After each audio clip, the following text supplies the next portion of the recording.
Hello बच्चों, let's read this question.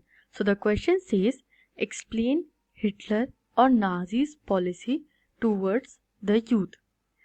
Or part is, what steps were taken by Hitler to popularize Nazi ideology? Third is, how were the schools in Germany cleansed and purified under Nazi rule? And fourth is, explain the role of youth in Nazi Germany. So here all four questions are asking us about the youth in Nazi Germany. हमसे जो Nazi Germany में जो युवाओं की condition थी, condition of youth, उसके ऊपर हमसे क्वेश्चन किया गया है. Let's see the key concept. So the key concept is Hitler's fanatic interest in youth and racial purity.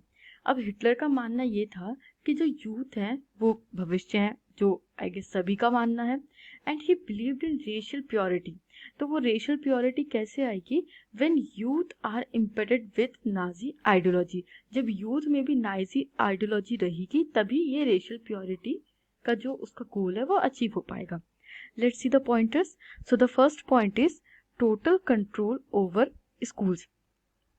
A strong Nazi society could be established only by teaching children Nazi ideology. Through schools, control the children. अब क्या होता है, Hitler schools पे एक strong control रखता है, एक total control situation ले आता है ओवर द स्कूल, और वो कहते हैं कि टीचिंग चिल्ड्रन दी नाजी आइडियोलॉजी. बच्चों को नाजी आइडियोलॉजी पढ़ा करके ही एक स्ट्रॉन्ग नाजी सोसाइटी बन सकती है. Second point is purification of schools. Jews and politically unreliable teachers were removed. German and Jewish children were segregated. अब प्यूरिफिकेशन क्या प्रोसेस है?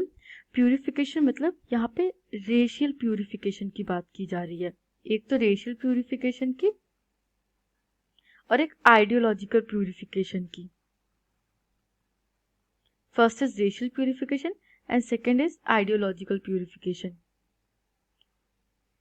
तो जो भी टीचर्स, जो फर्स्ट ऑफ ऑल जो ज्यूज थे, उनको तो पूरी तरीके से कंडेम कर दिया था, उनको पूरी तरीके से बैन कर दिया था. And the teachers who were seen politically unreliable that they might teach anything against the Nazi ideology were removed. And German and Jewish children were segregated. They were not allowed to eat together or play together or etc. do any activities together. Let's see the third point. A new education policy. So under new education policy, textbooks were rewritten and radical science was introduced to justify Nazi ideas. अब क्या होता है, एक new education policy introduce करी जाती है जिसमें text books को फिर से लिखा जाता है, री रिटर्न किया जाता है. एंड रेडिकल साइंस जो कि अपने आप में बायस्ड होती है, एक रेडिकल साइंस जो जस्टिफाई द स्टीरियोटाइप्स. स्टीरियोटाइप्स मतलब कि जो आपकी मान्यताएं होती है, जैसे कि नाजी जर्मनी में क्या मान्यताएं चलती थी कि Aryans are the superior race and Jews are the inferior. तो इस तरीके की जो भी मान्यताएं थी, इस तरीके के जो भी स्टीरियोटाइप्स थे, इनको प्रमोट करने के लिए, इनको जस्टिफाई करने के लिए, to justify the Nazi ideas, radical science was introduced. Let's see the fourth point. Fourth point is division of life. Life of the youth was divided into different stages and categories. At each stage, various training and teaching programs were conducted.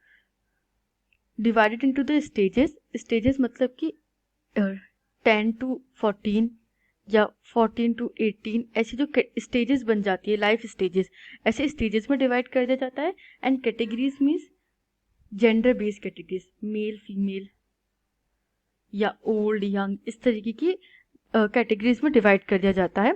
और उनकी हर एक category specific and stage specific training होने लगती है. Various training and teaching programmes were conducted, जिससे कि उनके हर एज पे, यूथ की हर एज पे, हर स्टेज पे और यूथ सेंट्रिक ट्रेनिंग प्रोग्राम्स चलाए जा सके.